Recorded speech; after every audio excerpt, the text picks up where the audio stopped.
Orange pill. Orange pill. Orange pill.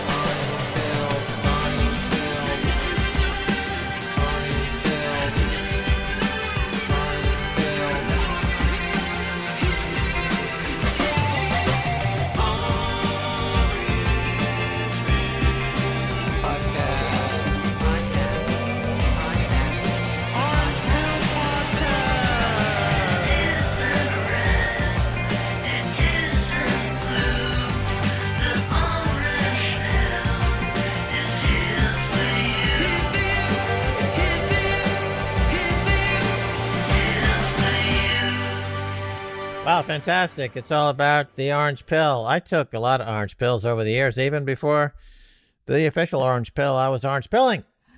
Yes, because the 60s are back, Max. And, you know, you people from the 60s, you boomer sorts, you know, you guys dropped a lot of stuff. Yeah, this is a continuum of what we've been saying for decades and decades. You know, emancipation. This is the final emancipation from the slavery of us. Anyway, inflation is raging for real, Stacey. We've had a big week. So inflation is raging. The Bitcoin ETF looks like it's happening. We've had the official data come out that inflation is now at 5.4%, which means at least 2x that, right? We also saw this tweet here, this headline about the Fed's barking. Quote, this is funny. If it turns out inflation isn't transitory, there's no shame in saying that. Right. Remember, there was inflation now for 20 years, but they, for some reason, insisted on calling it deflation. Then when it started to become out of control, they're saying, well, it's inflation, but it's transitory. Now when they're saying, well, it's not transitory, it's a cyclical turn in the inflation cycle. And anybody who's thought that we weren't in a secular turn is going to be grossly mistaken. But the fact is we're heading in now to the beginning of a hyperinflation. This is total collapse of the currency, confidence in the dollar and all fiat money. And so that's what is starting to come into the focus. And also people are quitting their jobs in record numbers, Stacey. So that's important to put into the context of the situation. Because we mentioned the 60s. Of course, they were dropping acid and Lord knows what else they were dropping down up in Harlem where Max was living in the late 60s, early 70s. But the thing is that, you know, back then we had stagflation. People wanted jobs. They were desperate for jobs, right? But there were no jobs available because of the high inflation. Cause the economy to contract. But nowadays, so on the two sides of this global fiat system is the biggest debtor nation, the United States, and the biggest creditor nation, China. So both sides in this week, we've seen the numbers come out from the US where there was a record number of Americans quitting their jobs because everybody has free Biden bucks, right? Why work? Why build? Why do anything?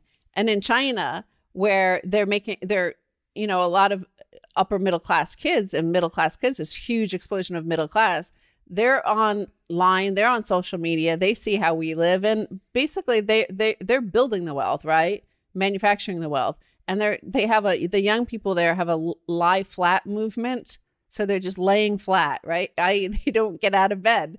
So the president, Xi, just for the first time this week, actually acknowledged it and said this is a danger to our economy and our society. So people need to get up out of bed and start working. Yeah, it's like IKEA flat pack, but for people. Anyway, meanwhile, in Bitcoin, builders are building because cypherpunks write code. Time now to turn to Chris Tremont. He's from Scarce City. Bills itself as lightning auctions for fine Bitcoin goods.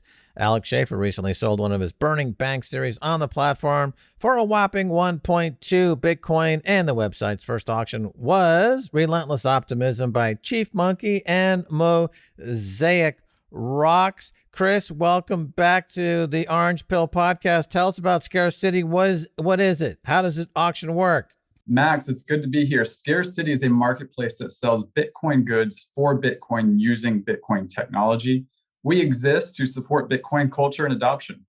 Right. That culture is really important because we're going to get to some of the old culture from the 2014 era coming back into the art space at the moment with the rare Pepes.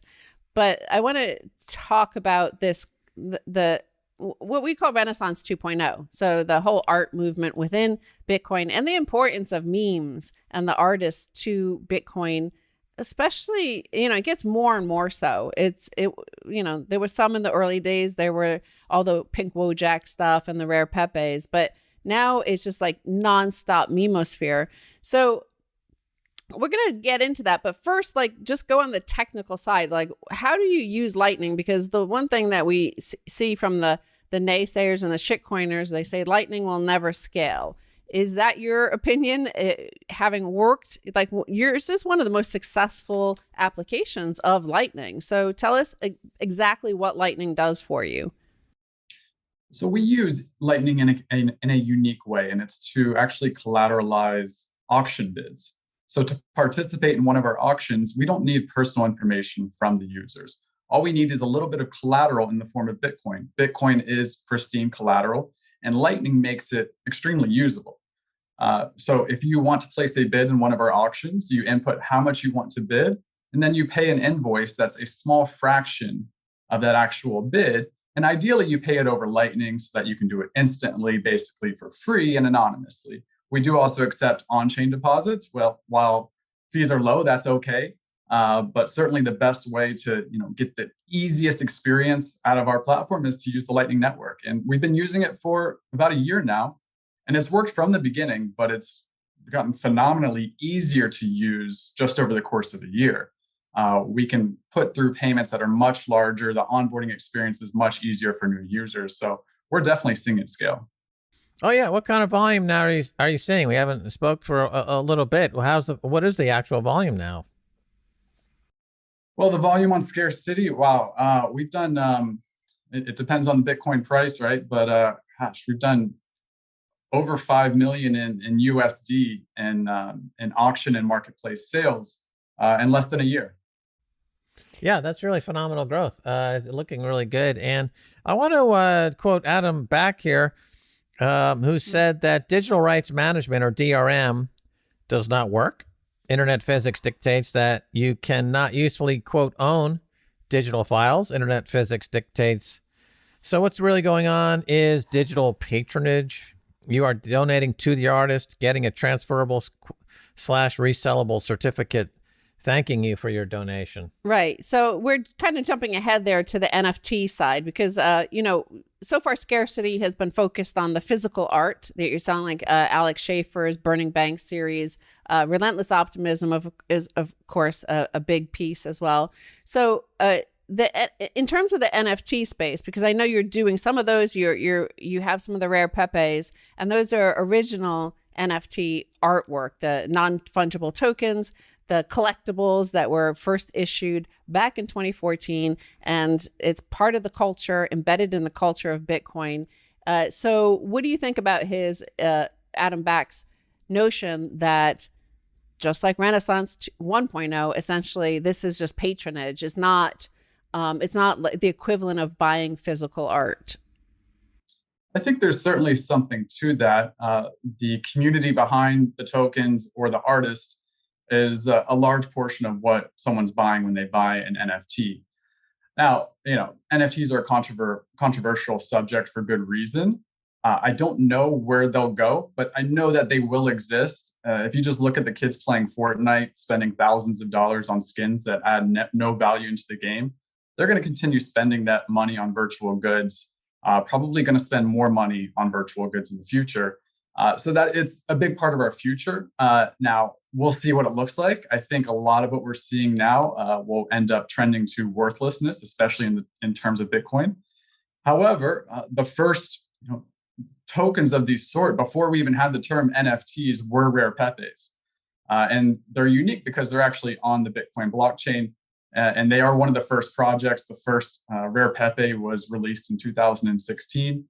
And they emulate Bitcoin culture in many ways. And as you mentioned, the memes of Bitcoin are so important, and rare Pepes are some of the best memes in Bitcoin. So as collectibles, look, we're finding a lot of Bitcoiners appreciate them, and we're seeing them actually spreading the good word of Bitcoin. Yeah, let me jump in this concept of DRM, or digital rights management. It goes back to the work of Lawrence Lessig, who argued against copyright at the Supreme Court. There's been a decade's worth of discussion about intellectual property. Copyright law, is it not fit for purpose? The original copyright law in the Constitution was for 17 years with an option to renew for 17 years. We now have what's called perpetual copyright, thanks to big corporations like Disney. But, putting aside the NFT for a second and just focusing on this digital rights management and copyright issue, is it not so that what we're seeing is an end run around copyright? I don't know. Look, I'm not a copyright lawyer, and there's certainly many legal battles to be fought on this front. And I think it's one of the biggest challenges in the space because it's very hard to detect. If someone launches an NFT, it's very hard to know has that NFT already been launched in some form. I think that's one of the biggest challenges of the space. We'll see if it gets solved. Look, we're not focused on the newer NFTs. We're focused on the vintage NFTs that are true to Bitcoin, and we think there is a bright future here in some form for quote unquote NFTs. And we will be exploring that, but I think a lot is to be figured out here. I think there's a lot of technology to help along the way. And I think a lot of that technology is going to be on Bitcoin. Yeah, I think just like Bitcoin took 20, 30 years to create, there were cypherpunks tried for 20, 30 years to create Bitcoin. And then finally, instantly it happened. I see that people want something for artists. Like the artists are so important to Bitcoin, and perhaps there will be a solution without these digital rights management, which is like Max is suggesting, like part of the whole fiat world. And, the rare Pepes, the thing about it is that it's the ongoing evolution of culture and Bitcoin's place in basically the collapse of that whole fiat system, and the collapse of at least the revelation of the absence of faith any longer. And a lot of the institutions of the fiat world, Pepe, of course, became a political actor when Hillary Clinton mentioned that Pepe was for Donald Trump. And at the same time, Bitcoiners were just building an alternative monetary system, an alternative economy, while the fiat world, this battle was going on to rule the fiat world as in their last days, right? So I think it is an interesting historical thing. But David Bowie, who was also like an innovator in terms of art, he was one of the first to mention that you just have to be more creative. You have to think. He said, like, the days of selling my music are over, right? That's over because of perfect digital downloads. He's like, we just have to start performing live. I'm just going to have to go give people an experience. So I think certainly Scarce City, going to your website, that is an experience. So I want to go a little bit more into that Lightning thing though, because the disintermediation. So everybody could know what Sotheby's are, for example, or any of the Bonhams, these auction houses. They know what an auction is. It's a scene in many classic films and stuff like that. Just the layers of disintermediation that Lightning allowed for you. First of all, would you even be able to build this site had it not been for Lightning? And then, go over that thing of exactly having no KYC, having no intermediaries, having no bank accounts, how it's revolutionized that auction process. Yeah, so to answer your first question, sure, we could have built Scarce City without Lightning, but we would be constrained by the fees on the Bitcoin network, which, as we see in other protocols, that becomes a real problem. Especially, we launched, just after the halving when fees spiked. So I think the key to all of this technology is building protocols that are not dependent on on-chain congestion and that can scale independent of what's happening on-chain. And that's exactly what Lightning does. And I think we'll see layer 3 protocols that take that a step further. Now, what's interesting also about us is we don't have a bank account. Everything we do is in Bitcoin.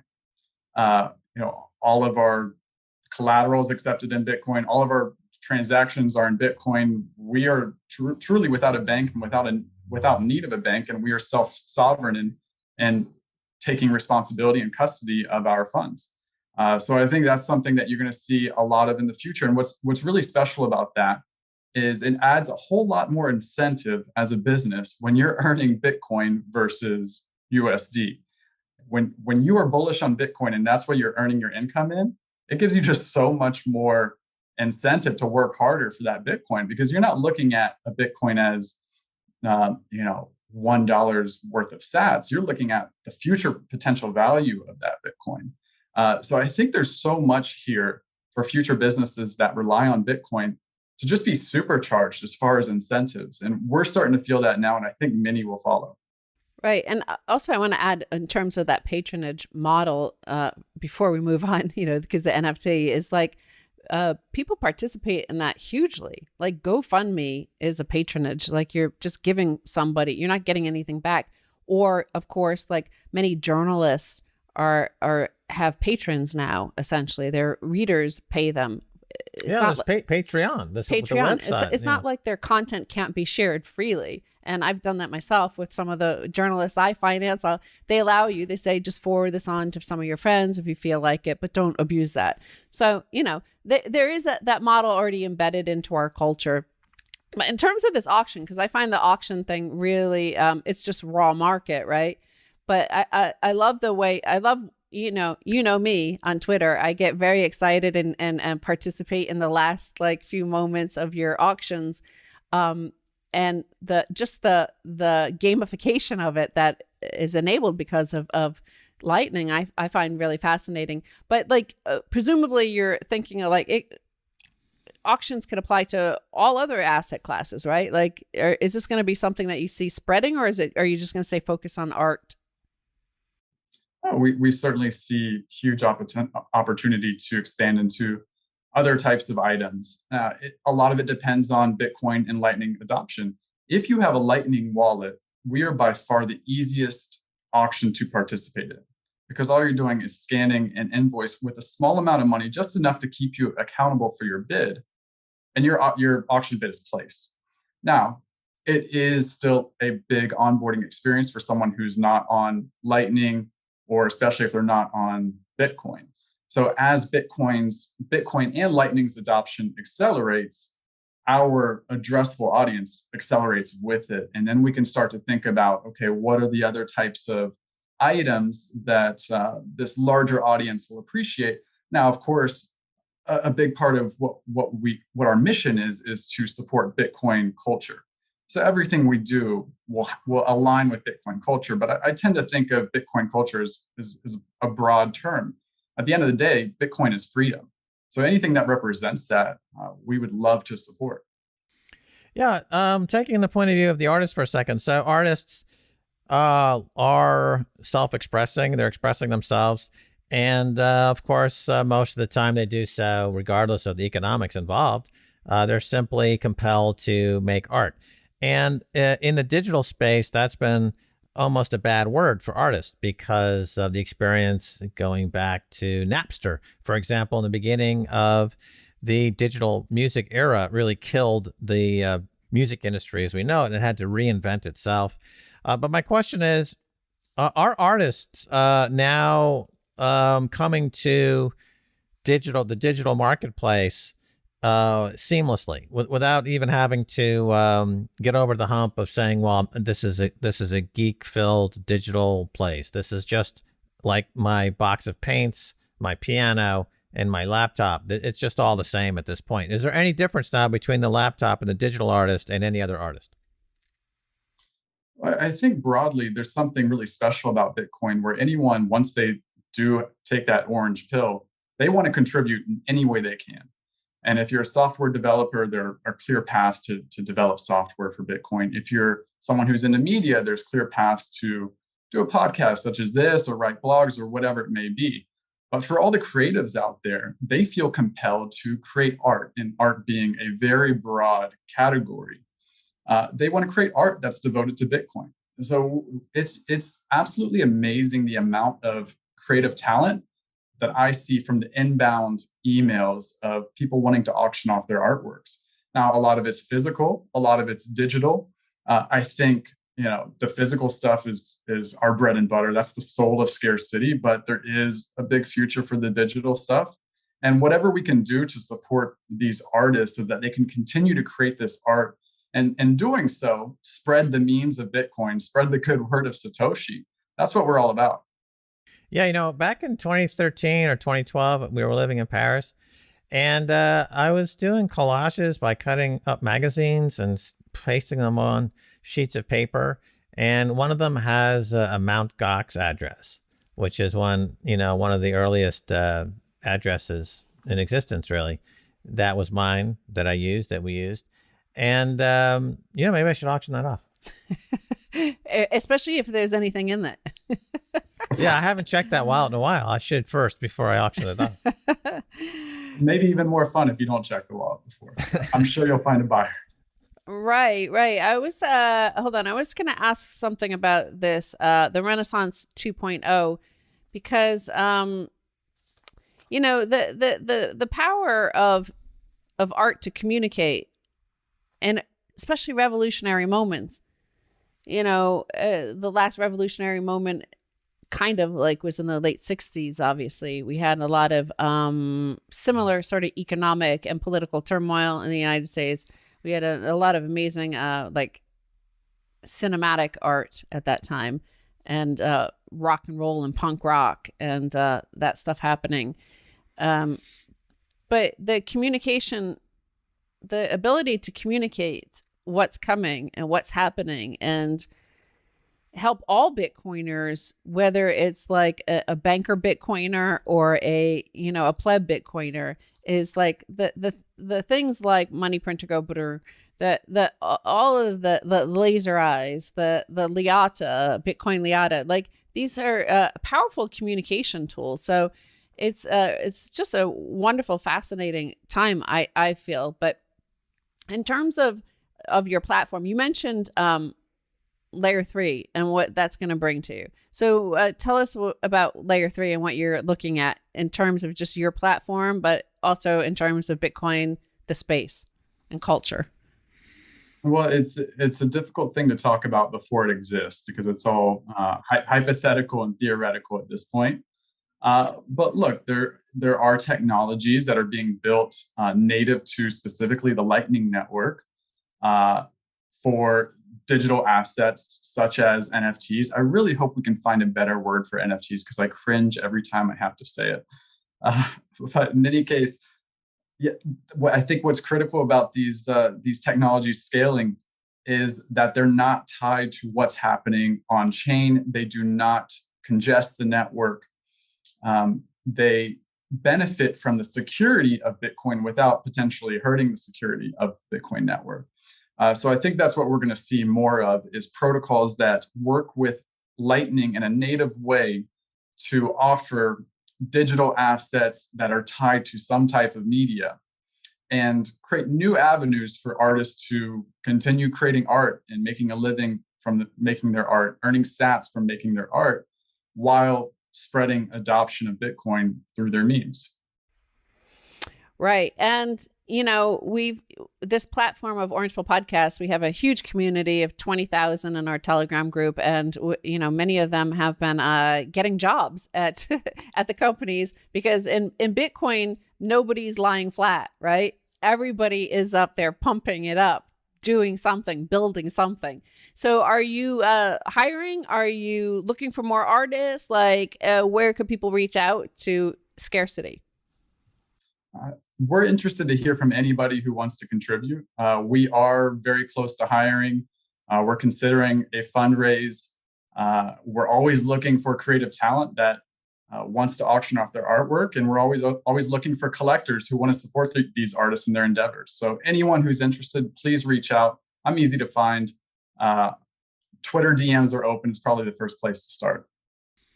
Right. Maybe we could do some of our, Max and I are on a no fucks given tour around the world. We should auction off some events around those on your platform. Yeah, that'd be cool. I was going to ask, do you see any trends regionally? Like usually the art world is a movable feast. It goes from Paris to New York to Asia. Do you see that on the site? Are you seeing hotspots for Bitcoin art? That's a really interesting question. I really don't see those trends because I feel like we're all just citizens of the internet at this point. There are no borders when it comes to Bitcoin, and you definitely feel that in the creative space. We receive amazing art from all over the world, and our collectors are all over the world.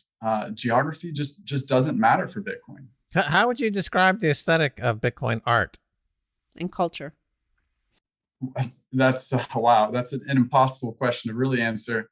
Look, I mean, there's always the artwork with the classic Bitcoin B on there, but anything that represents freedom, I feel like, can be considered Bitcoin art. Alex Schaefer's Burning Banks, that's expressing the rage that we all feel towards these institutions, which have just been propped up by our establishment. And what he's done that's so amazing is he's made it like okay for us to talk about it because he's created these beautiful paintings around it.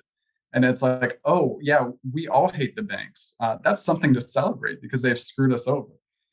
So just that represents Bitcoin culture in a beautiful way. But anything that represents freedom to me represents Bitcoin. Well, there are in the traditional art world gatekeepers, media outlets, media art magazines, etc., that are critics, and they have established critics, and they weigh in on the aesthetic merit of different things. And this is a huge influence. Clearly, like Saatchi and Saatchi, an advertising executive, created an artist in the UK pretty much out of ersatz, nothing. But do we yet see the emergence of a critical space? Is the New York Times writing columns about digital art, Bitcoin art yet? They're certainly writing columns about the NFT space. Now, I don't consider ourselves in that space at all, really, because that's the mainstream culture. We are counterculture. Bitcoin is counterculture. Even the Rare Pepes are counterculture. It's punk rock in the modern form. Now, curation is always a challenge with any marketplace, and it's a challenge that we're constantly facing as well. The way we've solved it for now, and it's an ongoing process, is the artists that have been with us from the very beginning when we had essentially nothing. They've started to vote in new artists who they feel like represent Bitcoin collectively. Not one person can say who is a good Bitcoin artist, but collectively, and especially as we get bigger, they vote in new artists who they feel like represent the values of Bitcoin as they see it. And from there, our artists have complete creative control. We don't tell them that this is good enough or not good enough.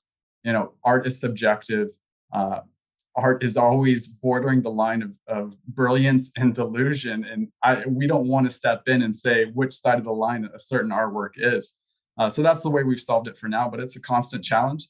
But we're going to do it without the mainstream media gatekeepers. That's for sure. Is there a Scarcity channel that I can watch curated selections from your site flash by on my screen?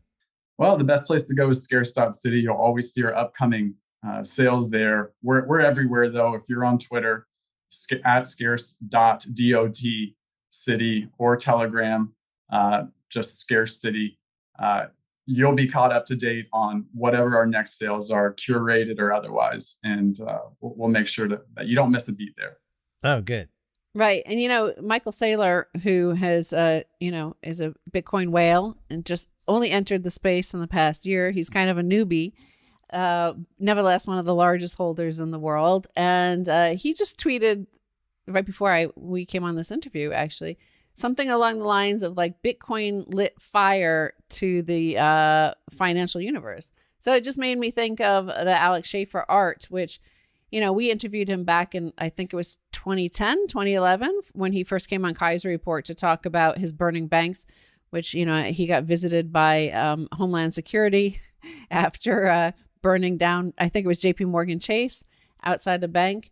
And it's just interesting that, Satoshi did, do the same thing in the same way. It was an act of art. It was the counterculture to, embed in the Genesis block, Chancellor on brink of second bailout for banks. At the same time, Alex Schaefer was burning down those banks as the metaphor of what was going on. Like we're all on as Max say, murmurations. It's all like we're all on the same wave. We're seeing the same things and building a culture around it and our response.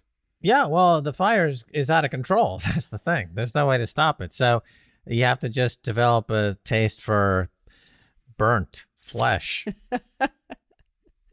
It reminds me in the Alex Schaefer piece that we just auctioned off. It's Citibank in flames, but in front of the bank, as it's on fire, there's a woman walking with her baby, and she says, "Cool and collected as can be."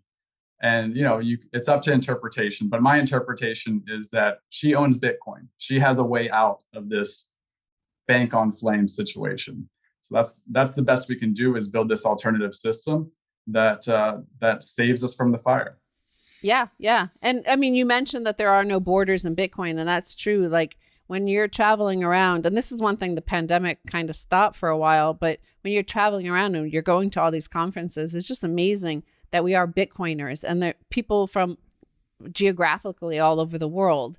But, you have so much more in common with them. And then you get locked down at home and you see your local, regional, domestic, provincial news. And it's just like weird high school sort of like tattle fights and gossip. And you're just like, who cares about this stuff? Like it's a weird that there's this other world out there on fire, just culturally, financially, ideologically. It's like when I was a kid, I used to, when I turned on the soap operas on TV, I was always struck by how artificial it was, right? Because the lighting is artificial and the set's very artificial, but people were watching it as if it's real. And I was like, don't you see that's fake? But it doesn't matter, right? So it's like everything has become a soap opera in this sense now. Everything is completely fake. Everything we consume is completely fake. Food, media, politics, media, right? The only thing is, and it's fake because of Bitcoin, because Bitcoin is the only thing that's real. And of course, the art is real, and Pepe is real. Pepe is real. More real than any commentator you will find on cable news. And I have a question. I was at an event like 7 years ago, and this really swell and nice guy came over and said, "This is a really rare Pepe. It's worth $8,000." And he handed me what it looked like a green plastic keychain. What is that? That was probably an open dime that's actually holding the rare Pepe, the digital token. Because rare Pepes are stored on Bitcoin. You can hold it in any Bitcoin wallet. So an open dime is a great hardware device for actually custodying your rare Pepes. I'm going to check that out. All right. Max might just auction it off. I keep finding stuff in my pockets, like paper wallets and stuff from 10 years ago. And like, what's this? Oh, it's Bitcoin. Oh, I thought it's just raining money all day long. All right. So we'll check back soon. Things are growing, obviously, leaps and bounds. You really touched a nerve in the Bitcoin space. It's like the G-spot of Bitcoin. There's a lot of passion in this space, and we're just trying to promote it. That's what I say. Well, that's it for this episode of Orange Pill Podcast with Max Kaiser, Stacey Herbert. We're gonna go look through all of our old stuff and see if there's anything we can't auction off. Yeah, I'm gonna look through that stuff. I just don't know where to do with all this stuff. They're early Bitcoin artifacts. If rare Pepes are worth something, then certainly Max Kaiser's early experience. Well, my collage, I did that artwork, that was a cri de coeur, from my soul expressing, it was like about the rabbit hole. It had like a little bunny rabbit. And then my address was like a circle going into oblivion. And I did this like 9 years ago when I was just getting into the rabbit hole, losing my mind. It's time stamped with that wallet. So we know exactly when it was done.